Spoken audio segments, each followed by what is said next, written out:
Eu quero agradecer, de facto, por ter-me convidado para partilhar algumas das minhas reflexões e alguma parte da minha experiência, e, quer como jornalista de ciência, quer como, de facto, investigador nesta área da comunicação de ciência, focado na comunicação de ciência para públicos leigos, para a sociedade. Lá está, mais uma vez, a importância da sociedade.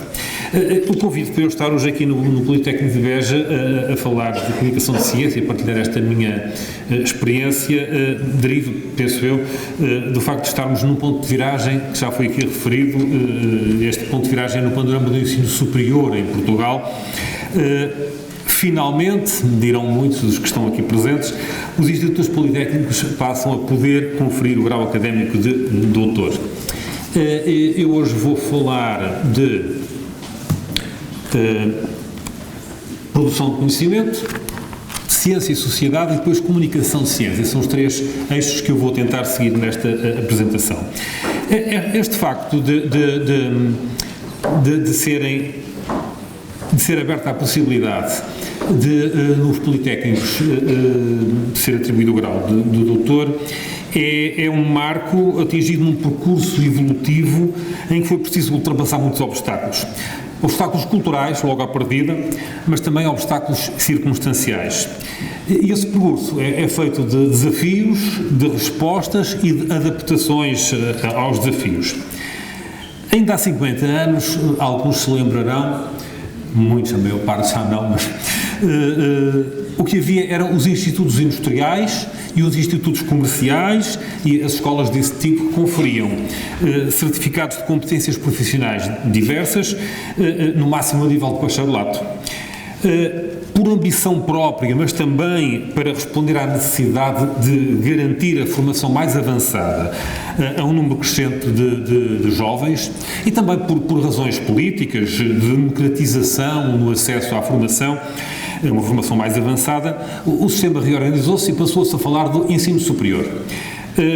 Havia e há vários modelos possíveis de organização do ensino superior. Em Portugal optou-se por este modelo dual, universidades e institutos politécnicos. Nós sabemos que na sociedade ainda há uma certa carga que não tem fundamento, não tem de facto razão de ser, mas existe socialmente. Os institutos politécnicos são universidades de segunda.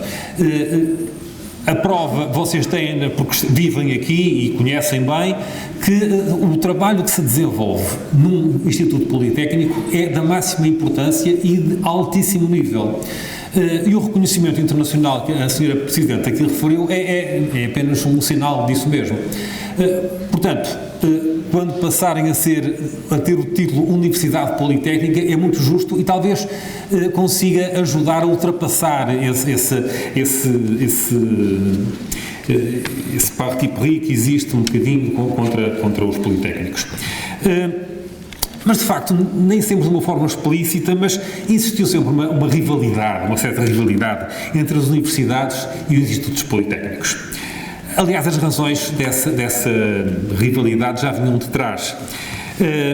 Como sabemos, a universidade é uma invenção europeia, uma instituição elitista, onde estavam os sábios. Na universidade estavam os sábios. Era um templo do saber, o templo do conhecimento. Só que por conhecimento entendia-se o velho conhecimento. Era a filosofia, as artes, as humanidades até certo ponto, o direito, a cultura, e depois só aos poucos é que foram ganhando alguns espaços as ciências naturais, a física, a matemática, a química, porque o objetivo era realmente nós conhecermos o mundo onde vivemos. E começa então um movimento de mudança na universidade e como disse o Thomas Huxley no século XIX, a universidade medieval olhava para trás. A universidade moderna olha para a frente, é uma fábrica do novo conhecimento. É esse ponto de viragem. Este tema já foi tratado por muitos autores, entre eles, já no século XX, o Charles Snow, naquela conhecida obra Duas Culturas, o conflito das duas culturas. Aliás, o Charles Snow condenou o sistema educativo britânico porque sobrevalorizava as humanidades e desvalorizava a educação científica e as engenharias. A consequência, dizia ele, foi o déficit de competências dos políticos e das elites britânicas para gerirem o mundo científico moderno. Então ele disse que, de um lado, estavam os cientistas, que defendem a reforma social e o progresso através da ciência, da tecnologia e da indústria. Era o progresso, a tal nova universidade. Do outro lado, estavam os intelectuais. Esta dicotomia, apesar dos alertas do Snow e de outros autores, foi-se mantendo sempre muito ligada, convenhamos, a uma certa arrogância, a um certo conservadorismo, pouco atento à evolução das sociedades contemporâneas. Eu recordo, a propósito, uma frase de Edward Wilson. Ele dizia que, isto foi já no século XX, o problema real da humanidade é este: temos emoções paleolíticas, instituições medievais e temos godlike technology, portanto, tecnologia que somos quase deuses com a tecnologia, que podemos fazer com a tecnologia. Eu vou voltar mais tarde a esta questão da godlike technology. Bom, com o passar do tempo, e talvez em parte por uma questão de defesa, de autodefesa das universidades, perante algumas ameaças entre aspas, ameaças sociais, mas também ameaças ao poder que as antigas universidades tinham poder, tinham conhecimento é poder, e as universidades foram então acolhendo o novo conhecimento. Por isso, e não só por isso, não foi fácil a criação de novas instituições, como aquela em que estamos aqui, o IPBEja. Nomeadamente, a possibilidade já aqui referida, de serem aprovados os doutoramentos nos politécnicos. Estamos aqui a falar em março, abril, a publicação, fim de fevereiro, o Parlamento aprovou, depois o Presidente da República promulgou em março, portanto é um caminho que está relativamente recente, está ainda a sair do adro da Igreja para fazer a procissão por aí fora. Já agora, não esqueçamos que o grau de doutor é internacionalmente conhecido como o PhD, não é? PhD é Philosophy Doctor. Lá está, a filosofia. Porque o primeiro doutoramento de que há notícia foi no início do século XIX, pelo menos segundo algumas fontes, era um doutoramento em filosofia. E, portanto, nem que seja em matemática ou em física, é um Philosophy Doctor. Mas, tudo bem, o nome ficou e não é por aí que vem mal ao mundo. Ora, oferecer programas de doutoramento pressupõe, evidentemente, muita coisa, pressupõe a existência de condições para fazer investigação. A investigação é, de facto, a palavra-chave. O doutoramento está ligado à investigação, embora não seja só nos doutoramentos que se faz investigação. O IPB já faz muita investigação e não tem doutoramentos. Portanto, mas enfim, vai ganhar uma nova centralidade a palavra investigação. Investigar para saber mais sobre um assunto, para acrescentar conhecimento numa determinada área e também para conferir competências aos novos doutores para resolverem problemas complexos nas suas áreas. Ora, fazer investigação pressupõe a existência de pessoas, a existência de equipamentos e também recursos de diversos tipos. Tudo isto exige financiamento. As notícias em Portugal não são grande coisa sobre financiamento para a investigação e para o ensino superior, mas enfim, é o que há. Na verdade, isto é um verdadeiro constrangimento. E este constrangimento orientou uma grande parte tem orientado uma grande parte das políticas públicas para esta área. E tem orientado no sentido de se investigar aquilo que pode dar lucro. Ou seja, o que pode ser rentabilizado monetariamente. E muito do financiamento é canalizado com este pressuposto, ou melhor, é autorizado, é dado esse financiamento. Isso vai servir para quê? A nível nacional e a nível europeu, e não só. O que se pretende é fazer investigação em algo que dê um produto ou uma patente para dar dinheiro. Portanto, é o poder da economia, não é?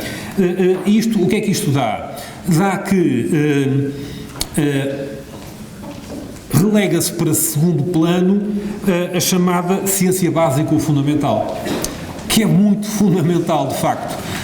Eu queria só recordar aqui, toda a gente sabe que é um raio laser, e toda a gente utiliza raios laser hoje em dia, nos telemóveis, na cirurgia, no entretenimento. Ora bem, quando se começou a falar de raios laser, acho que foi o Einstein, há 80 anos, para aí, ou 70 anos, não havia um raio laser, era teoria só, pura e simplesmente. Só passados 50 anos é que se conseguiu finalmente criar um raio laser e ver um raio laser.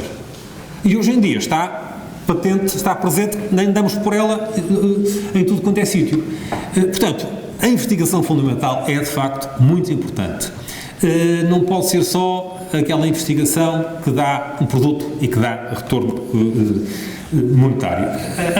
A questão é que tudo isto vai muito devagarinho, não é? Change will come slowly across generations because old beliefs die hard, even when demonstrably false.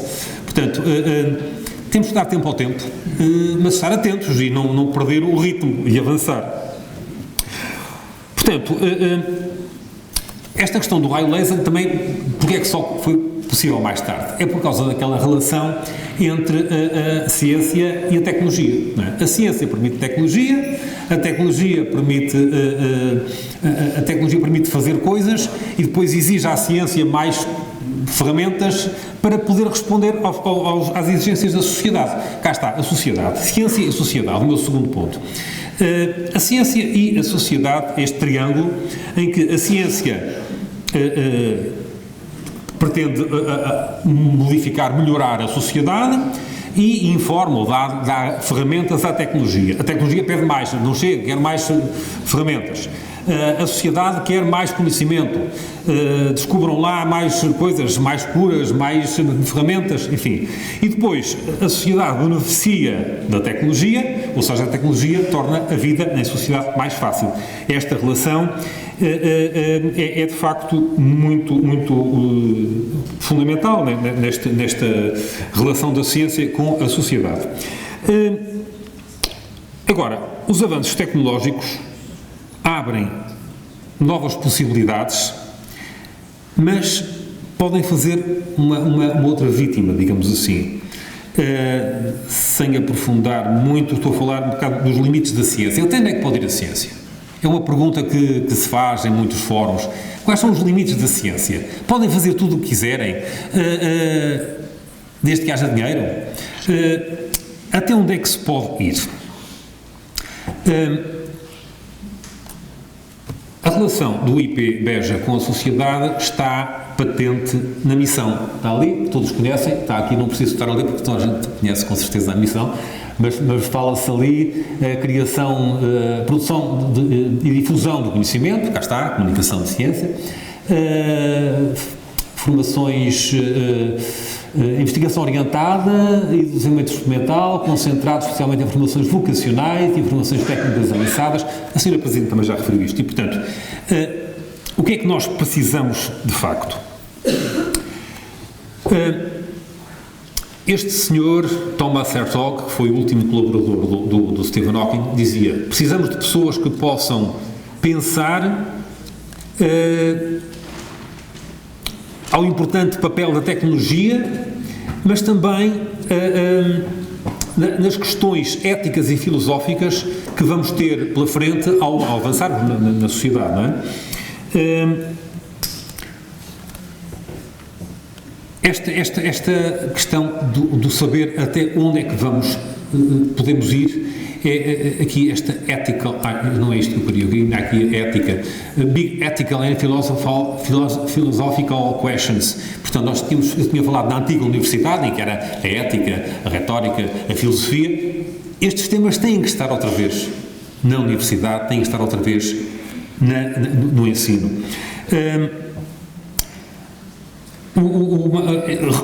Podemos recuperar a tal frase do Wilson, que já vimos aqui atrás, sobre God-like technology, é que com a capacidade de fazermos tudo o que nos apetecer e a tecnologia permitir, chegamos a momentos como o que temos agora pela frente a propósito da inteligência artificial e as discussões. Até onde é que pode ir a inteligência artificial? Vai tomar conta da sociedade? Não vai? Quais são... Não é só porque podemos fazer uma coisa que devemos ou temos o direito de a fazer.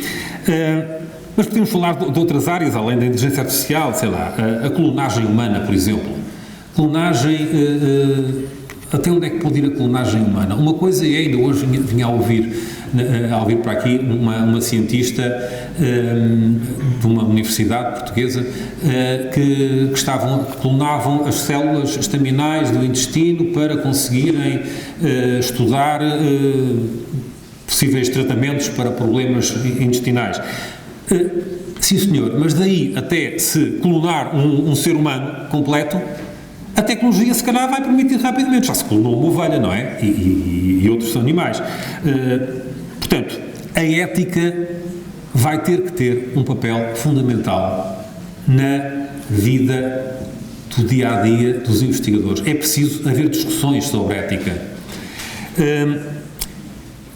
Nós somos levados a recuar muitos séculos, antes de haver as universidades medievais ainda. Lembramos desse tal conceito da ética. Platão disse qualquer coisa como: a ética é a capacidade de nos limitarmos em função dos valores e não do que conseguimos fazer. Também não quero agora trazer para aqui aquilo que se está a fazer na guerra, por exemplo, não é? Só porque há armas e armas de destruição maciça, vamos usá-las. Também na guerra é preciso ter um bocadinho de ética, mas enfim, não quero trazer agora para aqui essa... E, portanto, a ciência básica pode não ser, de facto, a única vítima de que eu falei, o único fator ameaçado pelo progresso. A ética pode, de facto, ser uma vítima. Esta frase de Thomas Hertog parece-me, de facto, apropriada para recordar aqui. E então passamos à comunicação de ciência. A comunicação de ciência tem-se falado muito agora, a necessidade da sociedade de saber o que é que está a fazer, como é que está a fazer, mas isto não é nada de novo. Ora, recordem o Tales de Mileto, 620 a 546 a.C., ou o Platão, ou o Aristóteles, ou o Euclides. Todos eles criavam as suas próprias proto-universidades, que eram aqueles grupos de estudantes, para quê? Para difundirem as suas ideias, para discutirem e para terem seguidores, como é evidente, não é? Não era só para isso, também era para angariar financiamentos, porque também na altura era preciso financiamento para manter aquelas academias, que era como chamavam na altura. E, portanto, já vem lá atrás a comunicação de ciência. Saltamos alguns séculos para a frente e vemos o Galileu Galilei a publicar o Siderius Nuncius. É, por alguns, considerado o primeiro livro de divulgação científica impresso. Ele, neste livro, ao fim e ao cabo, comunicava, partilhava as suas observações astronómicas. Curiosamente, ele, como vêem, está escrito em latim. O latim era a linguagem do conhecimento e era a linguagem da elite na altura. Ele acabou por fazer depois uma versão ou uma tradução para a linguagem, para o italiano da época, da região onde ele vivia, para que mais pessoas pudessem ter acesso. Ora, a comunicação de ciência tem muito a ver com isto. Não basta falar aquilo que eu costumo chamar o cienciês, que é a língua dos cientistas. Não, é preciso falar a linguagem do povo, a linguagem dos leigos. E atenção, um parênteses, um catedrático de medicina pode ser leigo em estruturas de botão armado. Portanto, um leigo não quer dizer que é um analfabeto. Não.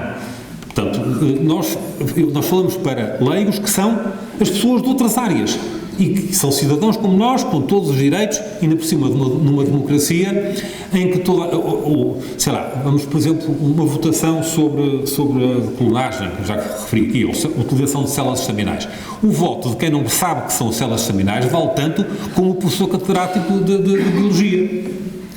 Portanto, se nós conseguirmos que o nível de cultura científica da população, da sociedade, dos nossos concidadãos, que consigamos que seja um bocadinho mais elevado, nós também vamos beneficiar com isso, não é? Portanto, é uma razão para comunicarmos ciência. Já vamos lá às razões para comunicar ciência, porque agora avançamos mais 2 séculos, ou coisa parecida, e vamos ver aqui, em 1985, a Royal Society of London, que é a Academia das Ciências Britânica, já quando tinha sido criada, nos seus estatutos referia a necessidade de divulgar o conhecimento. Mas aqui, este documento que foi feito, o chamado Bodmer Report, em 1985,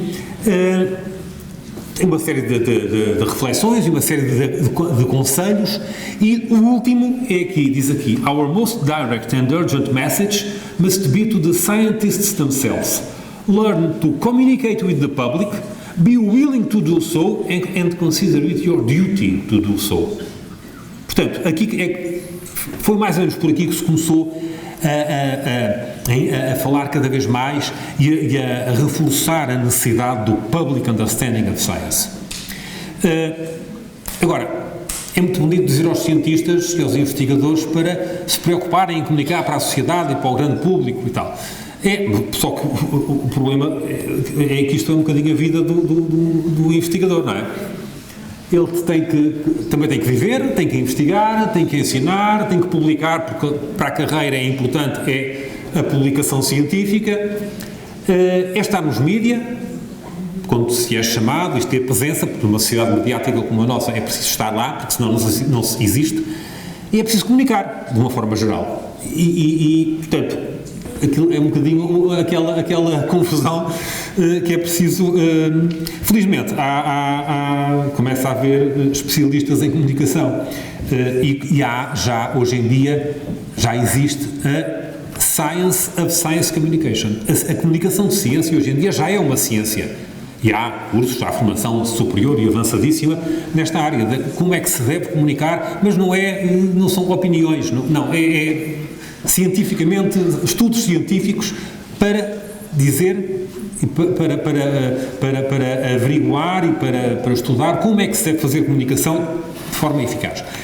Eu queria ainda aqui agora referir, portanto, isto é a mesma coisa, mas de uma forma mais formal, se quiserem. O investigador tem que comunicar, tem que financiar, tem que tratar do financiamento, tem que dar aulas e tem que investigar. Sim, senhor.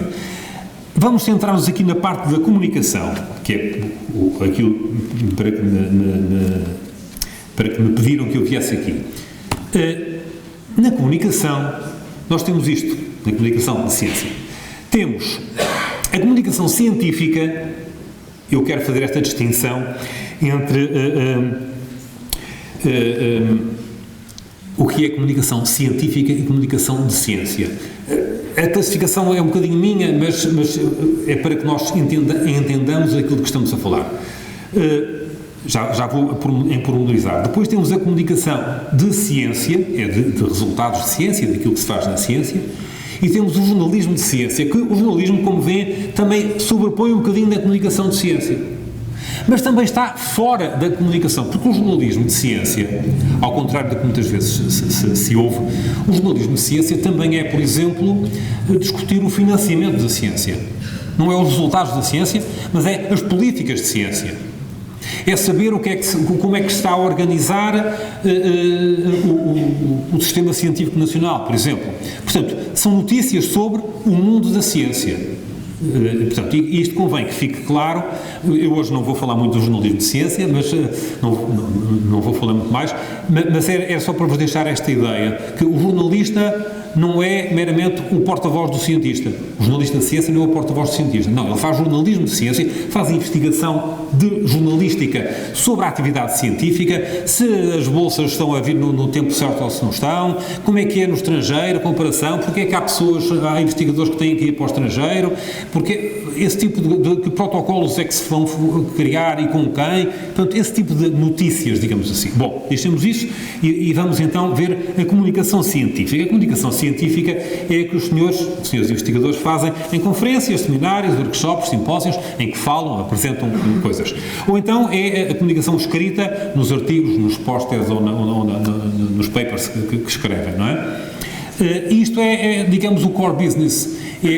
Aqui é que vão buscar pontos para a evolução na carreira. Infelizmente ainda é muito assim. É muito só isto. Na comunicação de ciência, em que os senhores são chamados a participar também, são os open days, são workshops que se façam, visitas a escolas, palestras na sociedade civil, são artigos de opinião que escrevam nos jornais, enfim, participação nos meios de comunicação, entrevistas que dão, debates em que participam, é um bocadinho isto, não é? Isto não é fácil conciliar uma coisa com a outra, porque as maneiras de comunicar, de fazer comunicação de ciência e de fazer comunicação científica são completamente diferentes. Não vamos entrar agora aí, mas normalmente na comunicação de ciência, para leigos, nós começamos ao contrário do que quando escrevemos um artigo científico. O artigo científico normalmente tem o abstract, ok, sim senhor, mas depois tem o que é que já se sabe sobre o assunto, quem é que já disse isto, quem é que já disse aquilo, e depois a recolha de dados que fizemos, e depois lá no fim vem a discussão e depois as conclusões. Para o público em geral, o que interessa são as conclusões, é começar ao contrário. Não é um modelo que está certo e outro que está errado, não, são os dois certos, porque são para públicos diferentes. E isto é fundamental, saber para quem é que nós estamos a falar é fundamental. Como disse, a partir de meados do século passado, nos anos 80, começou-se a falar do tal Public Understanding of Science. Esse Public Understanding of Science seguiu mais ou menos o modelo do déficit. Não sei se já ouviram falar no modelo do déficit. Eu tenho aqui um quadro, não quero demorar muito com este quadro, mas enfim, a partir dos anos 60 era Science Literacy, o problema era o público não percebe nada disto de ciência, nós se calhar temos que ensinar mais, reforçar as nossas aulas para que as pessoas saibam. Depois percebeu-se que isso não era suficiente. E já nos anos 80, 85, o tal Public Understanding of Science, com base no tal Bodmer Report da Royal Society, dizia que há de facto um déficit de público, um déficit de atitude, porque as pessoas desconfiam um bocadinho, será que eles têm razão? Eles é que sabem, mas será que eles têm... Porquê? Porque começa a haver mais cientistas, começa a haver mais publicações e começa a haver uma certa desconfiança em relação à ciência e à academia. E, portanto, era preciso mudar a atitude das pessoas. Então desenvolvem-se estratégias de marketing para promover as instituições científicas, porque nós somos muito bons, nós fazemos isto, fazemos aquilo, Mesmo assim, o resultado foi medianamente satisfatório apenas, porque depois percebeu-se que o déficit já não era só do público, o déficit também era afinal dos próprios cientistas e da própria academia, porque não sabiam para quem é que estava a falar. E então, este aqui chamei-lhe, este autor está aí a referir, Science and Society, nós podíamos dizer, em vez de Public Understanding of Science, era Science Understanding of Publics. Porque é isso que é preciso, a comunidade científica, a academia, tem que perceber o público, tem que perceber os anseios, as aspirações, as exigências do público. Lembra-se aquele triângulo que há bocadinho tinha ali, a sociedade a pedir mais, não é? Como eu já referi, a comunicação de ciência é hoje um campo multifacetado, tem a Science Outreach, que é, portanto, as ações para divulgar a ciência, é a popularização da ciência, Public Relations e até marketing de ciência. Uma instituição pode se afirmar pela investigação que faz. E qual é a vantagem? Há muitas vantagens da comunicação. Já lá vou. Para isso, a ciência não passa sem a sua tradução em linguagens acessíveis até ao domínio do saber comum. O professor João Caraça, deste livro que tem, fala um bocadinho. Assim, é voz comum, é voz corrente na comunicação de ciência, esta necessidade de tradução. Tradução, porque de facto é para uma linguagem diferente. Está bem escolhido o termo, é traduzir para uma linguagem que toda a gente perceba. E nesta relação há que distinguir a comunicação direta e a comunicação mediada. A comunicação direta, como já disse, são a participação dos investigadores em presença no espaço público, e depois há a comunicação mediada, que é a comunicação através dos jornalistas de ciência e através dos meios de comunicação tradicionais. Há um salto aqui, digamos assim, uma ponte que pode curto-circuitar a mediação, que é hoje em dia com as redes sociais. Cada um dos meus investigadores pode ter as suas plataformas de divulgação, ou as instituições podem ter as suas próprias plataformas. É claro que o jornalista supostamente tem mais competências de comunicação para o grande público, para as competências de tradução, do que um investigador, que é de outra área qualquer. No entanto, os gabinetes de comunicação das instituições têm aqui um papel muito importante também. O gabinete de comunicação aqui do IPVESA tem também essa função, que é ajudar, ao fim e ao cabo, os investigadores a fazerem essa tradução. E porquê é que os senhores investigadores são chamados a participar nesta comunicação, na comunicação para o público em geral? Eu queria mostrar-vos aqui o que é, enfim, é uma caricatura, mas tem alguma piada, o que é o ciclo de notícias de ciência. Começa lá em cima, aqui, start here, lá em cima. E então, vocês sabem que, conclusão, chegamos à conclusão, A está correlacionado com B, nas determinadas condições, com determinados pressupostos, etc. O PR Office da comunicação da instituição diz, faz um press release, for immediate release, e anuncia e tal, sim senhor. E depois, estas sucessivas traduções, às tantas já estão a dizer que A provoca B. É claro que A provoca B em determinadas condições, mas o título já é só A provoca B. Ok? Vamos por aí fora, a internet, toda a gente começa a falar, e toda a gente, na democracia, toda a gente fala, nos fóruns que há nas rádios e não sei o quê, toda a gente diz tudo, mesmo que não perceba nada do que está a dizer. E depois há aqueles negacionistas, ou aqueles anti-ciência, scientists out to kill us again. Vem aí, não sei o quê. Depois toda a gente, o que é que acha de? E os achos, que são aquelas figuras que dizem coisas, acham que, não é? São os achos. Depois pergunta, pronto, aquilo vai seguindo por ali fora, às tantas está toda a gente a falar do assunto e, portanto, os próprios meios de comunicação mais tradicionais, mais sérios, entre aspas, têm que pegar no assunto, porque é o que está a dar, é o que se está a falar, e, portanto, toda a gente pega, e depois o investigador, quando chega a casa ao fim da tarde, vai visitar a avó, e a avó está com um barretezinho a protegê-lo, porque ouviu dizer a vizinha que há uma nova gripe, uma nova pandemia, não é? E, portanto, isto, ao fim e ao cabo, remete para as mesinhas, para as pseudociências, pronto, é uma caricatura, mas é para se perceber um bocadinho como é que isto tudo funciona. Mas então, porquê é que é preciso que o investigador esteja presente no processo comunicacional para o público leigo? É por isto, há estudos que mostram que, não é, os cientistas descobriram que as pessoas acreditam em qualquer coisa se eu disser que há estudos que mostram que. Portanto, há estudos que mostram, não é? Nós já estamos fartos sobre isso. Há estudos que mostram. Mas depois o discurso continua, eu não sei quais são os estudos, se calhar não há estudos nenhum. Ou se calhar haverá, mas não sei. Pronto, mas há estudos que mostram. Ora bem, então para que é que nós devemos comunicar ciência? Enfim, há aqui algumas razões. Para elevar o nível de cultura científica da população, já falei nisto.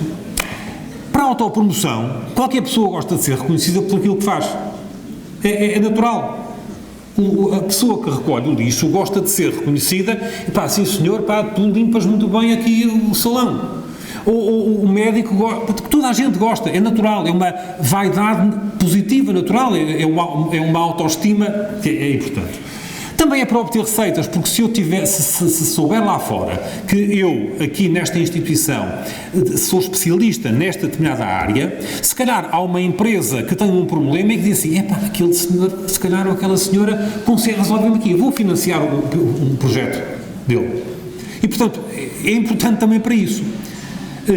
E a parte disto é o prestígio da própria instituição também que começa a ser conhecida porque ali tem especialistas naquela área.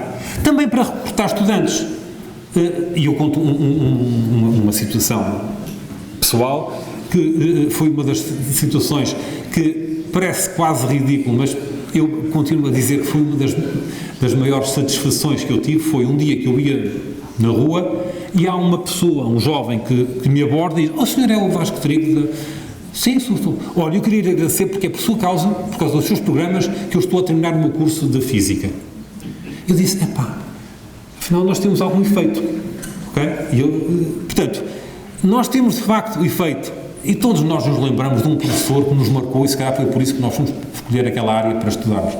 Portanto, recrutar estudantes e promover carreiras científicas é um objetivo perfeitamente. O Carl Sagan dizia isto: as consequências do analfabetismo científico são muito mais perigosas na nossa época do que em qualquer outro período anterior, devido aos perigos potenciais dos avanços tecnológicos na vida cotidiana, quando mal utilizados. Portanto, é uma coisa já recente, 2012, que retoma aquele pensamento que eu já tinha falado lá para trás. Estou quase a terminar.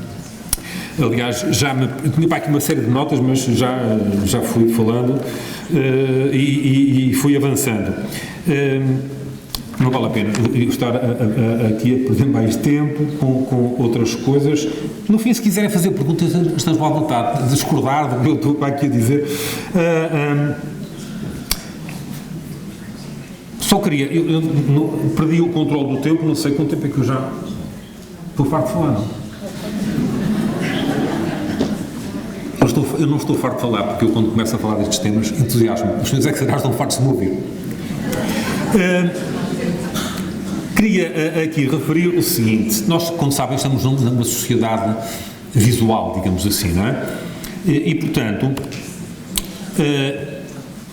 se hoje em dia até as redes sociais mais tradicionais, que já se podem falar, já podem dizer assim, já têm também vídeos, e os TikToks e os Instagrams e tudo isso tem vídeo. Porquê? Porque o vídeo é muito mais fácil de captar pelo público, captar a atenção. Então, por que não utilizar também o vídeo na comunicação de ciência para o público dos leigos?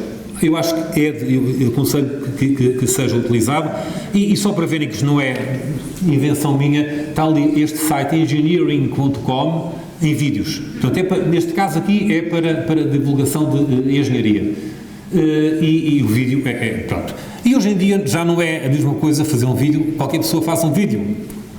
Melhores, piores, para serem melhores, lá está, vão recorrer ao gabinete de comunicação e à área de multimédia aqui nesta instituição. E portanto, era esta referência que eu queria deixar.